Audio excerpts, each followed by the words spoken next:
आप लोगों ने कभी नोटिस किया है कि जब कभी हम लोग सुबह उठते हैं तो हमारी जो आईज़ हैं वो आँखें हैं जो हमारी वो स्वेलअप रहती हैं, सूजी सूजी सी रहती हैं।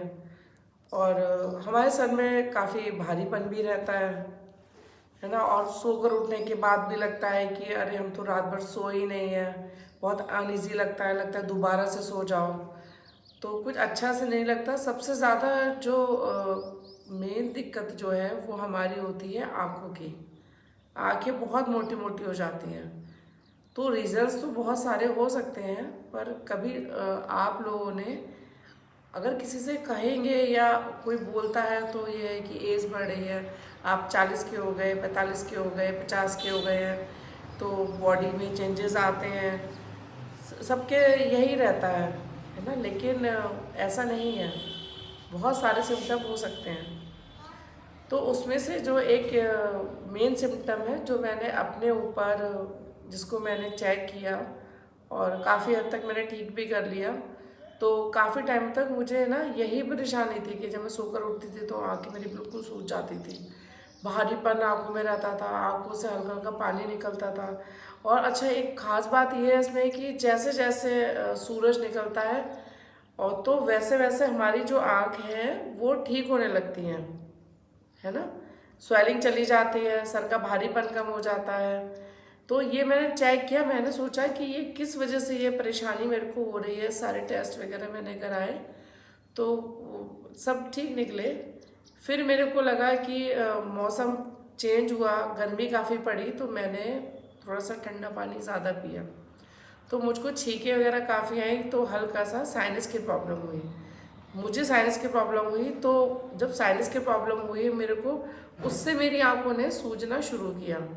और जैसे जैसे सूरज निकलता है तो वैसे वैसे ही जो है, जब गर्मी बढ़ेगी तो हमारे यहाँ पे कफ जो जम जाता है हल्का हल्का, वो पिघलना शुरू हो जाता है, स्वेलिंग चली जाती है। लेकिन सर का जो भारीपन रहता है, नींद है, सोने के बाद भी लगता ही नहीं है कि हम लोग सोए हैं। तो वो जो मेन कॉज यही था कि इतना सो लिए, पूरी रात अच्छे से नींद हमारी आ गई, उठे हम उसके बाद भी लग रहा है दोबारा सो जाओ, कोई किसी काम में मन नहीं, कुछ नहीं।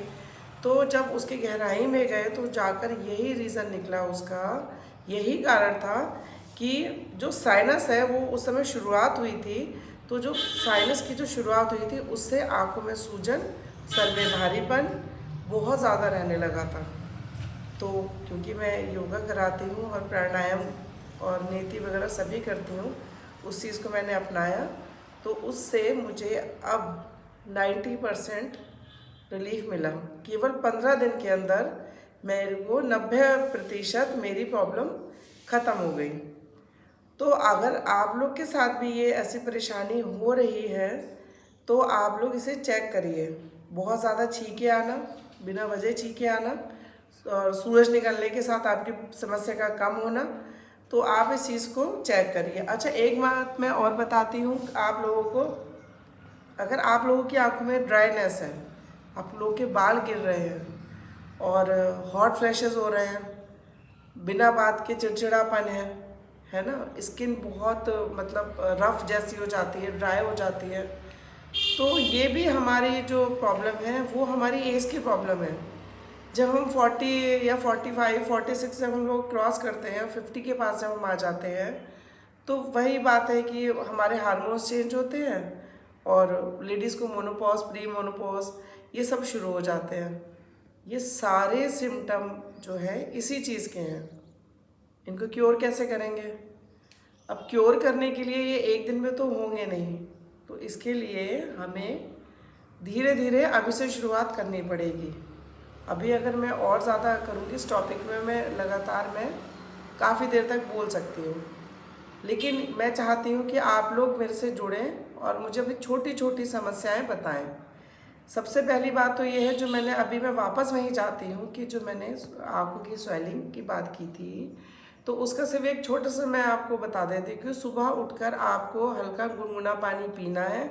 अपने मुंह को तुरंत जब आप ब्रश करते हो तो उसको टैप वाटर से, ठंडे पानी से अपने फेस को धोए ना, है ना।